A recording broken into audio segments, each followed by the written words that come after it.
Assalamualaikum warahmatullahi wabarakatuh. Jumpa lagi bersama saya Hadi di channel Ngulik Sejarah. Dan pada video kali ini saya akan kembali lagi membacakan suatu kisah misteri. Kali ini berjudul tentang sebuah kisah, yaitu tentang teluh ya teman-teman. Cerita ini merupakan cerita yang mengangkat sebuah kisah tentang adanya teluh beling. Nah, kalian pasti penasaran kan bagaimana kisahnya? Oh ya, ini merupakan petualangan kelanjutan dari Siva ya teman-teman. Nah, untuk kalian yang belum menonton part ataupun cerita sebelumnya tentang petualangan Siva, kalian lebih baik tonton terlebih dahulu ya teman-teman. Ceritanya ada di video-video yang sebelumnya. Nah, ini merupakan kelanjutan dari ceritanya. Bagaimana petualangan Siva akan berlanjut tentang teluh ini. Mari kita langsung saja menuju ke ceritanya. Perhatikan baik-baik karena ceritanya akan segera saya mulai.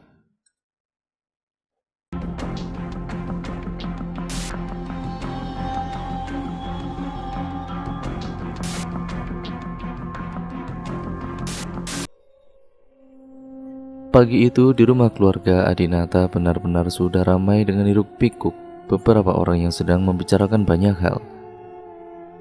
Retno dan juga Raja datang pagi-pagi sekali karena ingin menjemput Siva yang akan dibawa ke sebuah butik langganan mereka.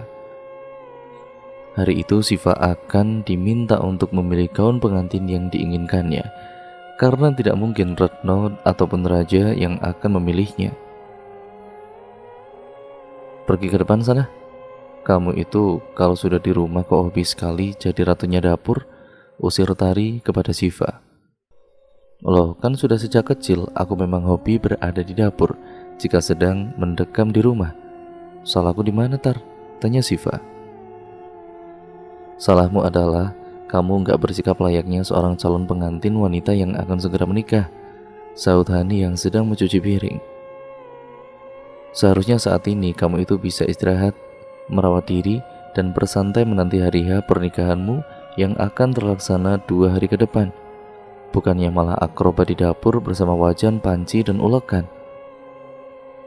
Tari mau tidak mau akhirnya tertawa setelah mendengar omelan Hani kepada Siva.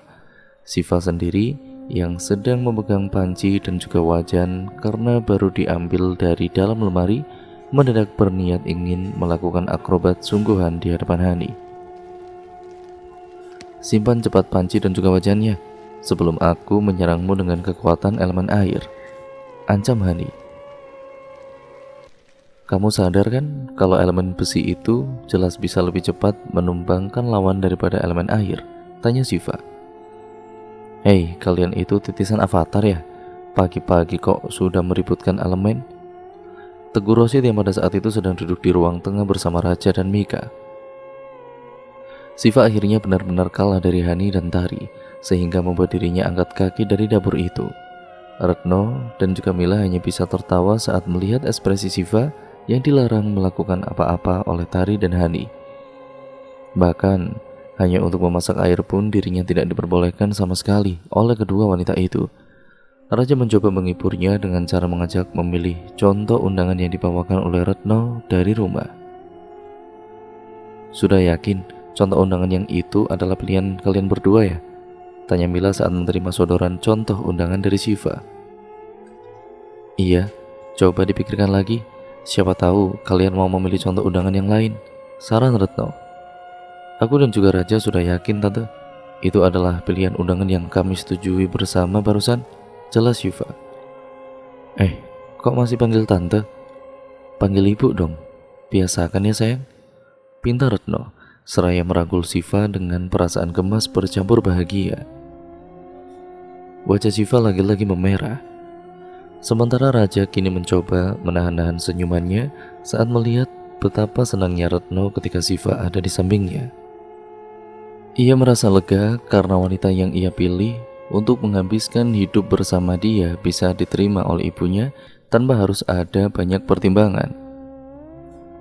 Selain karena Retno sudah lama mengenal Siva, Retno juga tampaknya sangat menyayangi Siva, sehingga Raja sama sekali tidak merasa ragu ketika sadar bahwa dirinya sudah jatuh cinta pada wanita itu. Jam berapa kita akan pergi ke butik, Bu? Tanya Raja setelah Siva meminta izin untuk pergi untuk berganti pakaian. Sebentar lagi, biarkan Siva siap-siap dulu nak, jangan terlalu buru-buru, jawab Retno. Nak raja ini sepertinya semangat sekali. Minumlah dulu tehnya, jangan buru-buru, saran Faris seraya tersenyum. Ayah, jangan membuat nak raja salah tingkah pagi-pagi begini. Nanti Siva marah loh, tegur Mila dengan sengaja. Semua orang pun tertawa dengan kompak. Sementara wajah raja kini tampak memerah luar biasa saat sadar bahwa dirinya tengah dijadikan topik pembicaraan paling utama. Siva keluar dari kamarnya tidak lama kemudian dan tampak sudah siap untuk pergi. Raja dan juga Retno pun segera berangkat bersamanya menuju butik yang akan menjadi tempat pemesan gaun pengantin. Yanto mengemudikan mobil dengan santai karena Retno tampaknya ingin menghabiskan waktu bersama Siva ketika perjalanan itu berlangsung. Nanti setelah kita memesan gaun pengantin, kita akan langsung pergi ke toko perhiasan. Kamu dan juga Raja harus memilih dan juga mengukur cincin kawin agar bisa pas di jari kalian saat dipasangkan usai ijab kabul, ujar Retno. Siva pun tersenyum seraya membalas genggaman tangan Retno yang sejak tadi sudah menggenggam tangannya. Iya Bu, insya Allah aku dan juga Raja akan ikut kemanapun yang ibu sarankan hari ini. Kami tidak akan melawan, tanggap Siva. Wah, calon istriku terdengar pasrah sekali hari ini. Padahal biasanya kamu jelas bukan sosok yang mudah pasrah ketika menghadapi sesuatu, komentar Raja yang pada saat itu duduk di kursi depan tepat di samping Yanto yang sedang menyetir. Retno pun tertawa saat mendengar yang Raja katakan tentang Siva. Iya jelas dong, Kakanda Raja. Kalau berurusan dengan pekerjaan, aku jelas akan tidak mau pasrah dengan keadaan, sahut Siva. Raja mendelik saat mendengar Siva memanggilnya dengan sebutan Kakanda tepat di depan Retno. Yanto yang biasanya diam saja jika ada obrolan, mendadak ikut tertawa saat mendengar Raja dipanggil seperti itu oleh Siva. Aduh, kok kamu harus panggil aku begitu di depan ibu sih? Itu Raja, sambil menutupi sebagian wajahnya. Ups, iya maaf aku keceplosan. Siva pun baru menyadarinya. Memangnya kenapa kalau Siva mau memanggilmu Kakanda di depan ibu? Kamu malu? Kata Siva. Kamu yang menyarankan dia untuk memanggilmu begitu. Terus kenapa sekarang malu sendiri? Tanya Retno. Astagfirullah, Adinda Siva. Kamu ngadu sama ibu soal saran panggilan yang aku kasih, keluh Raja. Siva tidak mengadu sama ibu. Kamu jangan suuzon. Ibu yang tanya-tanya sama Siva dan mendesaknya untuk bercerita, jelas Retno. Mobil itu akhirnya berbelok ke halaman parkir sebuah butik besar dan ternama. Mereka bertiga turun setelah Yanto berhasil parkir dan Siva tetap berjalan bersama dengan Retno ketika masuk ke butik tersebut. Yanto memilih tidak ikut ke dalam. Ia lebih memilih mendatangi coffee shop yang berada di sebelah butik selama menunggu. Pak Yanto, tegur seseorang. Yanto pun menoleh lalu tersenyum saat melihat sosok Amir, yaitu sopir keluarga Bareksa yang saat itu juga tengah berada di coffee shop tersebut. Pak Amir, beli kopi juga? Tanya Yanto. Iya, pesanan Mas Panu. Kantor Mas Panu dekat dari sini, jadi saya disuruh beli kopi di sini. Katanya dia sudah langganan beli kopi di sini. Ngomong-ngomong, Pak Yanto lagi lewat atau sengaja ke daerah sini? Sengaja ke daerah ini. Saya mengantar Nyonya Retno, Mas Raja dan calon istrinya Mas Raja ke butik yang ada di sebelah. Mereka mau pesan gaun pengantin. Soalnya Mas Raja ini akan segera menikah.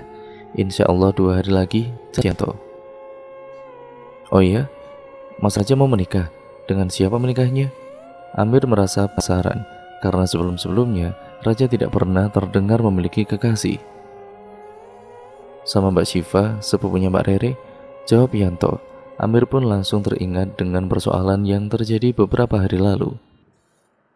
Masya Allah, putus dari Mas Gani gara-gara Mas Gani selingkuh sama Mbak Rere. Ternyata Mbak Siva langsung dapat jodoh yang benar-benar serius. Enggak menyangka kalau akhirnya Mbak Siva akan menikah dengan Mas Raja, ungkap Amir tampak ikut merasa senang. Rosid menyerahkan daftar nama tamu yang akan diundang pada pesta pernikahan Siva dan Raja kepada Faris.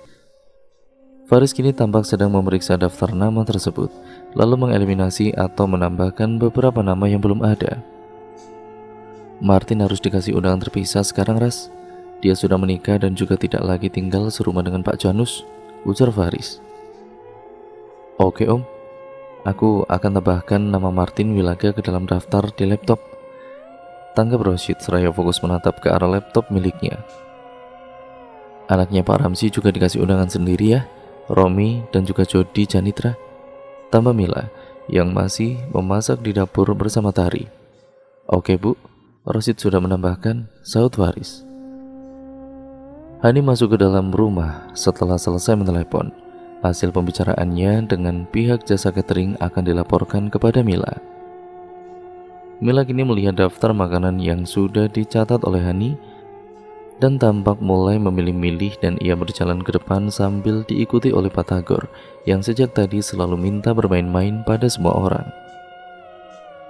Pak Tagor, jangan gangguin Tante Mila dong, tegur Rosid. Biarin aja, Pak Tagor kan cuma keliling-keliling di kaki Tante kok dari tadi, ujar Mila yang kemudian langsung menggendong Pak Tagor. Pak Tagor, lagi kurang kerjaan ya? Sini bantuin aku milih dekorasi, panggil Mika dari arah teras tanpa tahu kalau Pak Tagor sudah digendong oleh Mila. Mila pun tertawa kompak bersama Faris saat mendengar panggilan Mika kepada Pak Tagor. Rosid dan juga Hani justru langsung naik darah saat mendengar apa yang Mika katakan. Mik, pilih saja dekorasinya dengan benar. Kalau sampai pilihan dekorasimu tidak cocok dengan suasana di gedung tempat pernikahan Siva dan Raja nanti, kamu akan aku simpan di kandangnya Pak Tagor selama seminggu, ancam Hani. Pak Tagor gak punya kandang, Hani. Dia itu satu-satunya makhluk Tuhan yang paling bebas hidupnya. Mau tidur di permadani boleh, mau tidur di sofa boleh, mau tidur sama Rosid dan juga Tari juga boleh, sahut Mika yang tahu betul kalau Pak Tagor sudah seperti pemilik rumah jika berada di rumah Rosid dan Tari.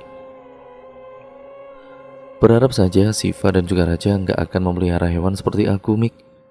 Kalau sampai mereka juga memelihara hewan seperti aku dan Tari, maka kamu akan jadi anak tiri jika datang ke rumah mereka, ujar Rosid sambil menahan tawa. Menurutmu Siva dan Raja akan memelihara hewan seperti kamu dan Tari, Ras? Kira-kira mereka akan pelihara hewan apa jika memang akan memelihara hewan? Tanya Mila. Tweety, Tante Mila. Siva pasti maunya pelihara burung yang jenisnya seperti Tweety, jawab Hani. Rosid segera berlari keluar rumah agar bisa tertawa bersama Mika sampai puas. Jawaban Hani jelas membuat mereka tertawa terbahak-bahak. Pasalnya itu adalah satu-satunya cita-cita Siva yang belum kesampaian sampai sekarang, yaitu memelihara seekor burung yang mirip dengan Tweety, salah satu tokoh dalam serial kartun Looney Tunes. Enggak kebayang gimana stresnya Raja kalau sampai Siva minta dicariin hewan peliharaan yang mirip Tweety. Raja bisa stres 7 turunan kalau kayak begitu, ungkap Mika. Raja bisa tua mendadak kalau sampai itu terjadi, Mik, tambah Rosid. Tari keluar dari dapur saat mendengar suara tawa Rosid dan Mika yang sangat keras sekali. Mila, Faris, dan Hani pun tampaknya sedang mentertawakan sesuatu saat ia tiba di ruang tamu. Ada apaan? Kok semuanya mendadak tertawa? Tanya Tari bingung. Tante Mila nanya sama Rosid, kalau Siva dan juga Raja mau pelihara hewan apa kira-kira yang akan mereka pelihara? Aku langsung menjawab Tweety. Dan suamimu sama Mika malah kompak ketawa di luar rumah, jawab Hani. Ya iyalah, mereka pasti tertawa, ya karena jawaban kamu itu. Ya kamu tahu sendiri kalau Siva memang pengen banget punya hewan peliharaan yang mirip Tweety, tapi nggak pernah kesampaian, sahut Tari. Pak Tagor langsung turun dari gendongan Mila dan berlari menuju ke arah Tari. Tari kini gantian menggendongnya, tepat saat ponsel milik Tari berbunyi. Tari segera membuka ponselnya dan membuka satu pesan yang masuk. Ini nak, Tante pilih makanannya yang ada di baris pertama, terus dessertnya yang ada di daftar yang paling terakhir. Pokoknya semua serba coklat kalau untuk dessert, ujar Mila. Oke Tante, kalau begitu aku akan hubungi lagi jasa cateringnya sekaligus atur jadwal, tanggap Hani. Kalau sudah selesai langsung ajak Mika dan juga Rosid kumpul ya Han. Kita dapat kasus baru nih, tampaknya agak urgent dan harus kita tangani segera, pinta Tari. Urgent? Di luar kota? Tanya Hani. Enggak, kali ini tempatnya dekat kok dari sini. Aku siapin semuanya keterangannya dulu ya. Kamu kasih tahu Mika dan juga Rosid. Oke. Mendengar kalau anak-anak akan menangani kasus baru, jelas membuat Faris sedikit khawatir dengan perencanaan pernikahan Siva dan Raja. Siva dan juga Raja mungkin tidak akan bisa fokus untuk memikirkan acara pernikahan tersebut karena harus memikirkan pekerjaan mereka. Sabar ya, toh kali ini kasus yang mereka dapatkan tidak menuntut harus pergi keluar kota. Tadi bilang lokasinya dekat kok dari sini, ujar Mila berusaha menenangkan Faris. Ya kalau begitu, sebaiknya kita meminta tolong pada sekretaris ayah di kantor agar Siva dan juga Raja juga bisa fokus pada pekerjaannya meski menjelang hari pernikahan mereka. Faris mengutarakan pendapatnya. Boleh, semakin banyak yang ikut membantu jelas akan semakin bagus untuk kita. Pokoknya atur saja sebisa yang ayah mampu. Nanti sisanya biar ibu yang usahakan. Mika, Rosyid dan juga Hani kini masuk kembali ke rumah itu untuk segera menerima informasi dari Tari mengenai kasus yang mereka dapatkan. Tari sudah merangkum dengan cepat informasi yang tertera pada pesan di ponselnya, lalu kemudian menyisipkan semua rangkuman itu ke dalam berkas yang berbeda-beda. Lokasinya dekat, tanya Rosyid. Iya, alhamdulillah lokasinya dekat. Pak Faisal kembali meminta kita untuk datang ke lokasi tempat terjadinya hal aneh. Kali ini katanya ada 19 orang sekaligus yang mendadak sakit di dalam sebuah kantor, dan sudah ada yang tewas sebanyak 4 orang karena berusaha keluar dari kantor tersebut alias meminta pulang, jawab Tari. Pak Faisal yang Kapolsek Tanjung Duren kan? Tanya Mika. Iya, Pak Faisal yang itu. Ini sudah ke-6 kalinya dia meminta bantuan kita. Entah bagaimana pikiran penduduk dari luar area kawasan Tanjung Duren itu. Bisa-bisanya mereka sering sekali bersekutu dengan iblis untuk menyakiti orang-orang. Sudah jelas kali ini sama saja dengan yang sebelum-sebelumnya. Pasti orang yang bukan penduduk Tanjung Duren yang menjadi pelakunya. Tari tampak muak dengan hal yang sudah mereka hadapi berulang-ulang. Ya udah, sebaiknya kita hadapi saja. Aku akan kabari Raja dan juga Siva agar kalau mereka sampai di sini, kita bisa segera langsung berangkat ke lokasi, ujar Hani, berusaha menenangkan perasaan Tari. Amir segera memberikan kopi pesanan Vano setelah tiba di kantor milik keluarga Pareksa. Vano menerima kopi itu seraya menatap lama ke arah Amir. Tumben Pak Amir beli kopinya agak lama. Coffee shopnya sedang ramai Pak, tanya Vano.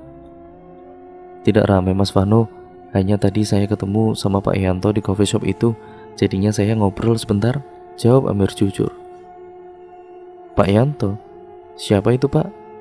Itu mas sopirnya keluarga Wiratama. Oh, sopirnya keluarga Wiratama. Bukannya rumah sakit ibu dan juga anak milik Tante Retno tidak ada di kawasan sini ya? Kok bisa sopirnya beli kopi di kawasan ini? Jauh sekali jaraknya dari rumah sakit kan? Heran Vanu.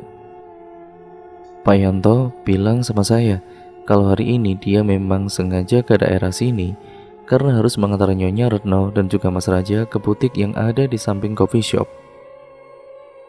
Mereka mau pesan gaun pengantin untuk calon istrinya Mas Raja. Insya Allah Mas Raja akan menikah 2 hari lagi katanya, jelas Amir. Oh ya, Raja akan menikah?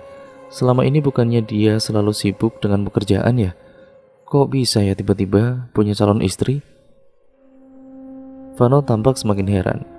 Amir bisa melihat ekspresi heran di wajah Vano, karena selama ini yang Vano tahu Raja adalah orang yang tertutup dan tidak welcome terhadap wanita manapun. Jadi ketika Vano mendapatkan kabar kalau Raja akan menikah 2 hari ke depan, jelas saja pria itu pun ya sangat kaget disertai heran juga. Pak Amir tahu siapa calonnya? Pak Yanto kasih tahu Pak Amir atau tidak tentang calon istrinya Raja? Vano kembali mengajukan pertanyaan. Iya mas, tadi Pak Yanto bilang kok sama saya tentang siapa calon istrinya Mas Raja, jawab Amir. Siapa Pak? Coba kasih tahu saya, siapa tahu saya kenal, pinta Vano seraya tersenyum jahil seperti biasanya. Amir pun terkekeh pelan saat tahu kalau Vano sedang merasa penasaran tentang siapa calon istri Raja, yang selama ini selalu menjaga jarak dari wanita. Mas Vano penasaran ya? Goda Amir. Jelaslah aku penasaran Pak Amir, makanya aku minta Pak Amir kasih tahu siapa orangnya. Masalahnya raja itu selama ini kan selalu jaga jarak dia kalau ada wanita yang berusaha mendekatinya. Sekarang mendadak aku dapat kabar kalau dia akan segera menikah dalam waktu 2 hari ke depan. Kan tidak lucu kalau aku tahu mengenai siapa calon istrinya raja ketika undangan pernikahannya sampai di tangan mama dan papaku. Jelas Vano. Amir benar-benar terkikik geli saat melihat ekspresi Vano yang selalu saja masih seperti anak kecil jika sudah menginginkan sesuatu. Mas Vano kenal kok dengan calon istrinya Mas Raja, ujar Pak Amir. Hah? Masa? Siapa orangnya Pak Amir? Ayolah langsung saja sebut namanya jika aku memang kenal. Pinta Vano terlihat sudah tidak sabar. Insya Allah Mas Raja akan menikah dengan Mbak Siva Mas Vano. Senyum di wajah Vano pun mendadak lenyap saat mendengar nama Siva disebut oleh Amir. Perasaannya mendadak menjadi tidak menentu dan sulit untuk ditenangkan. Siva? Maksud Pak Amir, Siva Adinata? Iya Mbak Siva Adinata, mantannya Mas Gani yang diputuskan gara-gara Mas Gani lebih memilih melanjutkan perselingkuhannya dengan Mbak Rere. Amir sebenarnya tahu kalau Vano masih marah soal perselingkuhan antara Rere dan Gani yang terjadi di belakangnya. Namun bagaimanapun Amir tidak mungkin tidak membahas hal itu selama-lamanya, karena itu adalah fakta yang harus Vano terima. Menghindar untuk tidak membicarakannya justru akan membuat Vano semakin sulit membuka diri lagi ke depannya. Mas Vano kenapa? Mas Vano tidak suka mendengar kalau Mas Raja akan menikah dengan Mbak Siva, tanya Amir. Aku hanya sedang merasa menyesal Pak Amir, jawab Vano dengan jujur. Menyesal? Mas Vano menyesali apa? Vano terdiam selama beberapa saat ketika Amir mempertanyakan penyesalannya. Aku menyesal karena tidak mendengarkan saran mamaku Pak Amir. Mamaku pernah menyarankan agar aku mencoba menjalani perjodohan dengan Siva Adinata. Karena saat itu mamaku sudah mendengar soal Siva yang tidak pernah dekat dengan pria manapun. Sayangnya aku malah menolak dan juga memilih menjalin hubungan dengan Rere sampai akhirnya ku dengar Siva dijodohkan dengan Gani.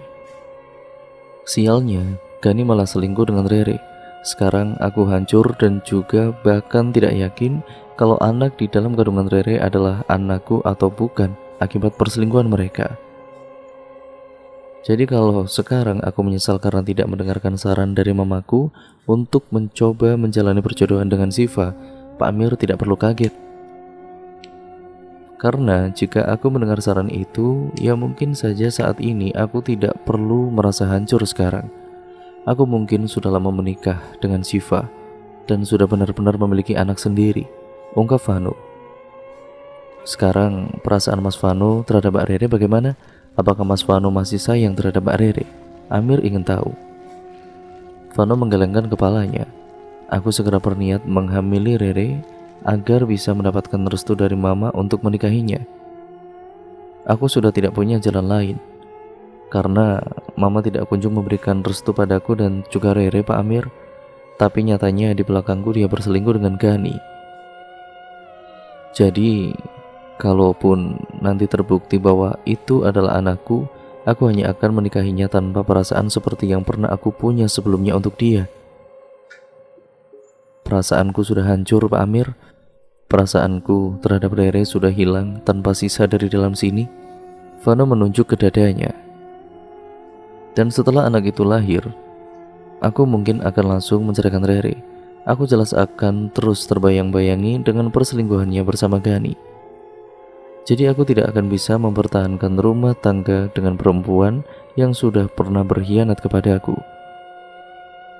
Amir paham dengan kekecewaan yang Vano rasakan. Sudah sejak kecil ia mengenal Vano dan tahu betul bagaimana sifat pria itu. Vano tidak bisa dikecewakan, karena jika sedikit saja dia merasa kecewa, maka Vano tidak akan pernah mempercayai lagi orang yang telah mengecewakannya. Menurut Pak Amir, Siva dijodohkan dengan raja atau mereka berdua yang sepakat untuk menikah? Tanya Vano. Kalau menurut saya, kemungkinan mereka dijodohkan oleh keluarga masing-masing. Soalnya, entah itu Mas Raja ataupun Mbak Siva tampaknya tidak pernah sama sekali terlihat dekat satu sama lain. Jawab Pak Amir. Berarti masih ada jalan untuk membuat keluarga Adinata berubah pikiran, gumam Vano. Amir mengernyitkan keningnya selama beberapa saat. Maksudnya Mas Vano mau berusaha nih meminta dijodohkan dengan Mbak Siva? Iya Pak Amir, aku berniat demikian dan akan membicarakannya dengan mamaku sekarang juga. Vano segera meraih ponsel dan kopinya, lalu mengajak Amir keluar dari ruang kerjanya. Vano tampaknya tidak main-main soal keinginannya kala itu. Dia tampak bersungguh-sungguh dan tidak bisa dihentikan. Kalau yang ini gimana? Ini bagus loh modelnya.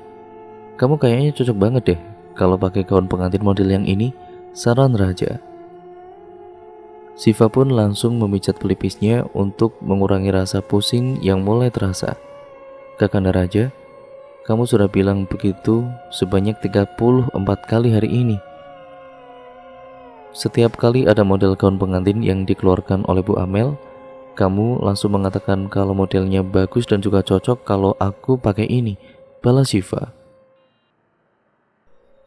Raja pun langsung tersenyum lebar sambil menggaruk-garuk kepalanya yang tidak gatal. Siva memajukan bibirnya selama beberapa saat sebelum akhirnya meminta Raja untuk duduk di kursi kosong yang ada di sebelahnya. Raja pun segera duduk di kursi kosong tersebut seperti yang Siva inginkan. Dengar ya Kakanda Raja, hari pernikahan kita itu hanya akan berlangsung selama 1 hari, bukan 1 bulan. Jadi kalau kamu memang mau memberi saran, cukuplah memberi saran 1 kali saja, jangan sampai 34 kali kasih sarannya. Kepalaku pusing mikirin semua saran dari kamu, ungkap Siva. Salah siapa coba? Dari tadi kamu cuma mengangguk-angguk saja waktu Bu Amel ini menunjukkan koleksi-koleksi gaun pengantin miliknya. Kamu enggak langsung memilih atau memberikan penilaian untuk gaun-gaun itu. Makanya aku berinisiatif untuk membantumu, jelas Raja. Membantu tanpa beban pikiran? Tanya Siva.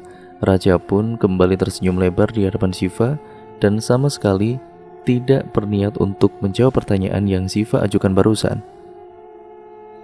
Siva juga ikut tersenyum sambil menatap lagi ke arah gaun-gaun pengantin yang ada di hadapan mereka.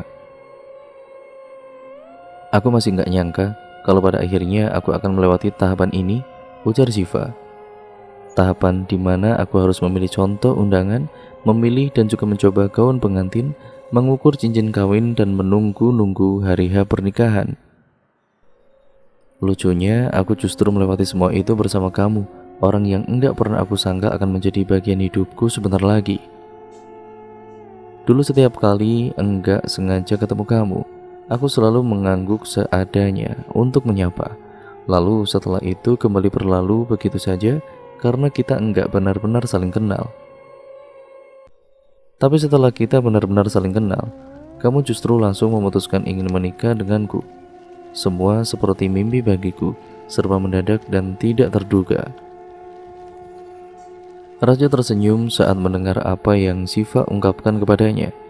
Ia sama sekali tidak ingin menyela dan justru ingin terus Siva banyak berbicara. Aku bahkan masih berpikir, apakah aku benar-benar pantas untuk kamu pilih? Entah kenapa aku kurang percaya diri sehingga harus memikirkan pertanyaan itu berulang-ulang kali di dalam pikiran hatiku. Kamu mau tahu nggak tentang hal apa yang membuat aku tertarik padamu hingga akhirnya jatuh cinta? Tawa Raja. Siva pun kini menoleh ke arah Raja kembali seperti tadi itu, lalu kemudian mengangguk pelan, pertanda bahwa dirinya sedang merasa sangat ingin tahu. Karena kamu adalah orang yang jujur dan terbuka dalam hal apapun. Siva, kamu tahu bahwa aku percaya pada semua yang Gani katakan tentang kamu. Kamu tahu bahwa aku ada di pihak Gani dan tidak akan berpihak padamu. Kamu juga tahu kan bahwa aku marah kepadamu karena menganggap kamu egois sehingga Gani memutuskan selingkuh. Tapi, kamu tidak memaksaku untuk percaya padamu, dan justru memberikan aku kesempatan untuk membuktikan sendiri semua ucapan Gani. Setiap kali aku mempertanyakan sesuatu, kamu akan menjawab apa adanya. Setiap kali aku berusaha membuatmu tersudut, kamu menanggapinya dengan tenang dan justru menjanjikan padaku bahwa kamu akan memberi penjelasan. Kamu berbeda, Siva. Kamu sendiri yang akhirnya menuntun aku untuk masuk ke dalam hidupmu. Jadi, kalau pada akhirnya aku sadar bahwa aku jatuh cinta padamu, kamu tidak perlu merasa kaget ataupun merasa tidak percaya diri. Aku sudah benar-benar yakin dengan perasaanku ketika akhirnya mengutarakan keinginan untuk menikahi kamu. Aku tidak ragu sama sekali dengan perasaanku terhadap kamu. Jadi, kamu juga tidak perlu merasa ragu. Siva sama sekali tidak menemukan adanya kebohongan di dalam setiap kalimat yang Raja utarakan di hadapannya. Semua perkataan Raja adalah hal yang setiap harinya ia lakukan setelah kenal lebih dekat dengan pria itu. Bahkan sejujurnya, Siva tidak menyangka kalau Raja akan mengingat setiap detail hal yang mereka lalui bersama, meski baru beberapa hari terjadi. Ya, aku akan berusaha untuk tidak merasa ragu lagi. Aku akan ikuti kamu dan juga semua hal yang kamu rasa adalah hal baik untuk kita berdua. Insya Allah, janji Siva. Terima kasih karena kamu sudah bersedia menerima lamaranku. Aku gak akan pernah melupakan momen kemarin dan hari ini juga saat kita membicarakannya. Sekarang ayo kita fokus pada tujuan yang akan kita tempuh, ajak Raja. Siva pun kemudian mengangguk setuju. Jadi gaun pengantinnya mau pilih yang mana? Ini ibu dan juga Bu Amel. Ia juga sudah selesai mendengarkan suratan hati kalian berdua, tegur Retno sambil menahan-nahan tawanya bersama pemilik butik. Yang ada di patung nomor 4 aja. Iya yang itu, Bu. Pilih Siva pada gaun pengantin berwarna broken white dengan bordiran yang indah di seluruh gaun hingga ke ekor gaun. Duh, pilihannya calon mantuku ini memang tiada tanding dah. Cantik sekali gaunnya dan ibu rasa akan sangat cocok jika kamu pakai nanti. Ayo sebaiknya kamu cepat coba biar ukurannya bisa disesuaikan oleh Bu Amel, pinta Retno. Retno kemudian sengaja memperlihatkan bahwa dirinya akan menculik Siva dari sisi Raja. Hal itu jelas membuat Raja berusaha sekuat tenaga agar tidak kelepasan tertawa di depan umum. Duh, ibu, enggak bisa ditunda dulu gitu jahilnya, gumam Raja setengah meringis.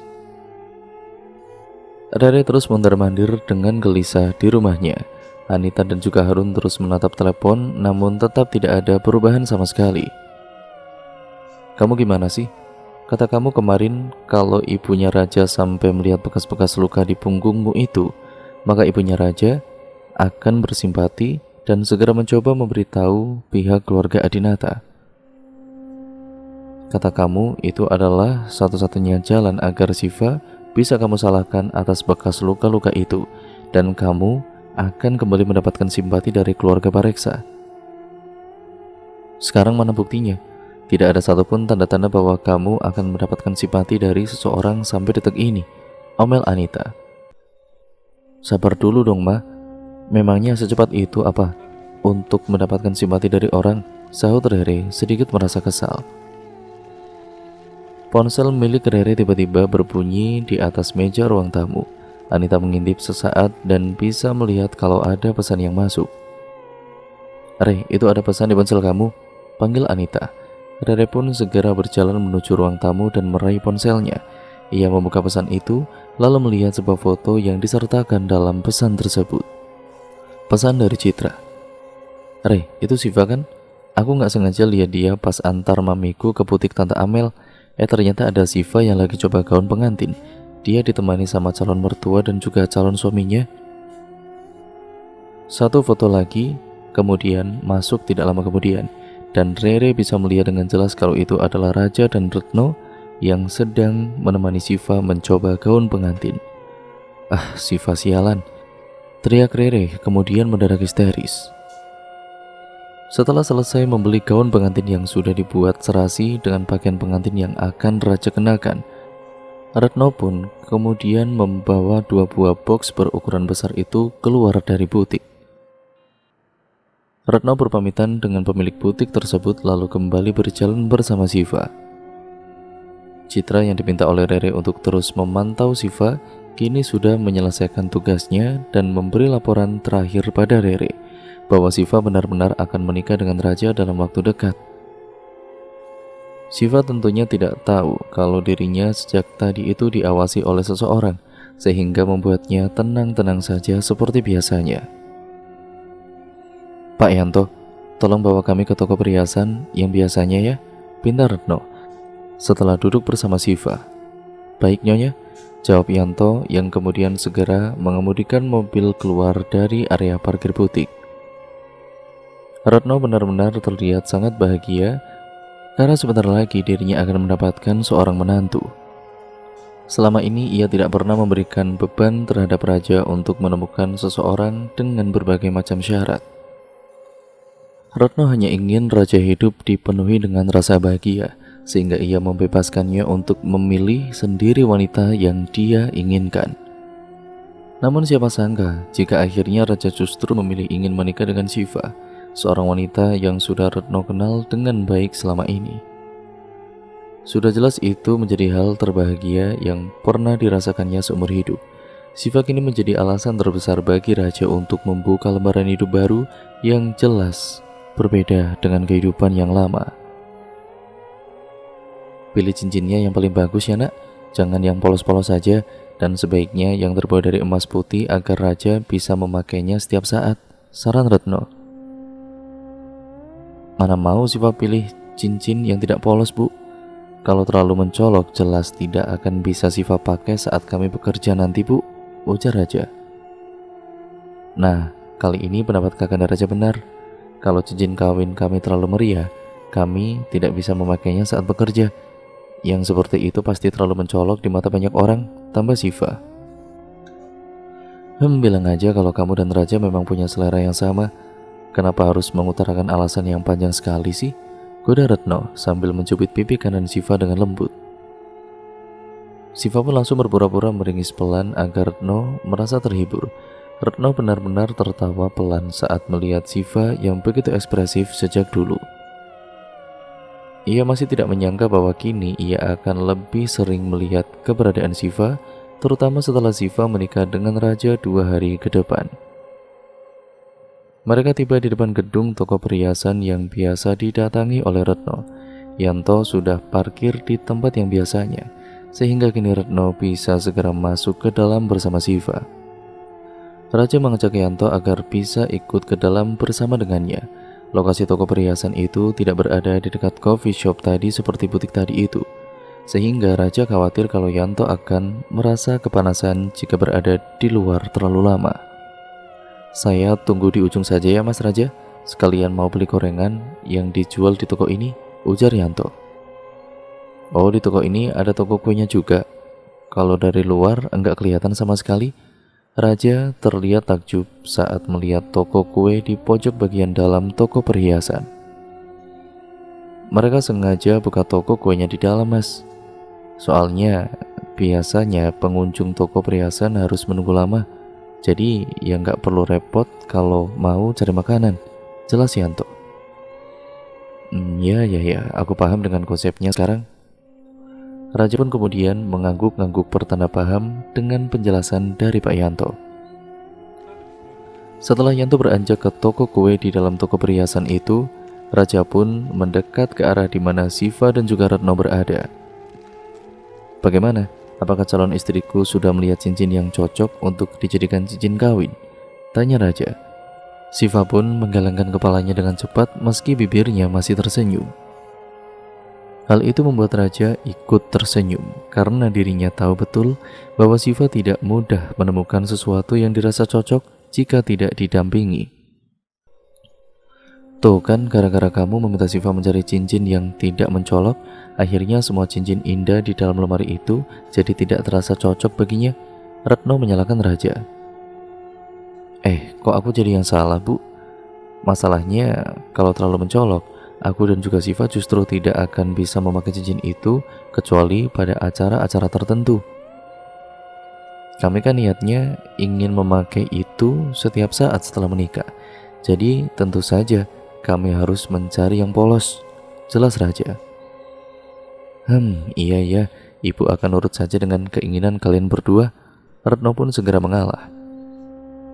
Mereka pun langsung meminta dicarikan cincin yang polos kepada pemilik toko perhiasan itu, lalu mulai mengukur di jari masing-masing. Retno mengambil foto beberapa kali saat Raja dan juga Siva sedang mencoba cincin itu. Seperti tadi di butik, ia segera mengirimkan foto-foto itu kepada Mila agar bisa melihat yang menjadi pilihan Raja dan Siva. Oke, langsung kita bungkus ya cincin kawin dan juga satu set perhiasan untuk maharnya, ujar pemilik toko perhiasan tersebut. Iya bu, tolong sekalian ditambah dengan kontaknya ya, yang besar warna biru, pinta Retno. Setelah semua urusan selesai, kini mereka pun kembali ke mobil dan akan segera menuju ke rumah keluarga Adinata. Raja membuka ponselnya yang sejak tadi tidak diberi nada karena takut mengganggu ketenangan pelanggan lain yang ada di butik itu. Pesan dari Hani tampak menjadi yang paling atas di dalam daftar chat WhatsApp miliknya. Ada pesan dari Hani, Sif, katanya kita dapat kasus baru, ujar Raja. Ada kasus lagi? Berarti kalian harus pergi kerja lagi? Apa nggak bisa libur dulu selama menjelang hari pernikahan kalian? Tanya Retno agak sedikit berharap Raja dan Siva bisa libur saja. Kami tidak bisa meminta libur bu, tapi tenang saja, kali ini kami nggak akan keluar kota kok. Kasusnya juga terjadi di Jakarta kok bu, lumayan dekat dari lokasi kita saat ini, jelas Raja. Oh begitu. Kalau memang dekat dan tidak perlu keluar kota, maka ibu tidak akan menghalangi. Tapi ingat, kalian tetap harus mengabari dan juga jangan lupa untuk selalu berhati-hati dimanapun kalian berada, pesan Retno. Iya bu, insya Allah kami akan selalu menjaga diri dan tidak akan lupa memberi kabar pada orang-orang di rumah, janji Siva agar Retno merasa tenang. Kalau bisa ya telepon, biar ibu nggak kangen bersama kamu, tambah Retno sengaja menggoda Raja. Ibu jangan jahil, Raja yang tahu niatan ibunya. Retno dan juga Siva pun terkikik geli saat mendengar protes yang Raja layangkan. Hal itu membuat Raja mau tidak mau ikut tertawa dengan pelan dan diam-diam. Dan cerita pun akhirnya berlanjut ke part yang selanjutnya. Jadi untuk kalian yang penasaran bagaimana part yang selanjutnya, mari kita saksikan di next video ya teman-teman. Jadi bagaimana kelanjutan pengalaman Siva dan juga teman-temannya dalam kasus baru ini, dan bagaimana dengan pernikahan mereka, apakah akan terjadi atau tidak? Mari kita saksikan di video selanjutnya. Jangan lupa like, komen, dan share sebanyak-banyaknya ya teman-teman, agar kalian ini membantu channel ini berkembang menjadi channel yang jauh lebih baik lagi. Dan jangan lupa pula untuk kalian subscribe untuk kalian yang belum, nyalakan tombol lonceng notifikasinya agar kalian tidak ketinggalan video terbaru selanjutnya dari channel ini. Sekian, terima kasih, video ini saya akhiri, sampai berjumpa di video terbaru selanjutnya. Wassalamualaikum warahmatullahi wabarakatuh.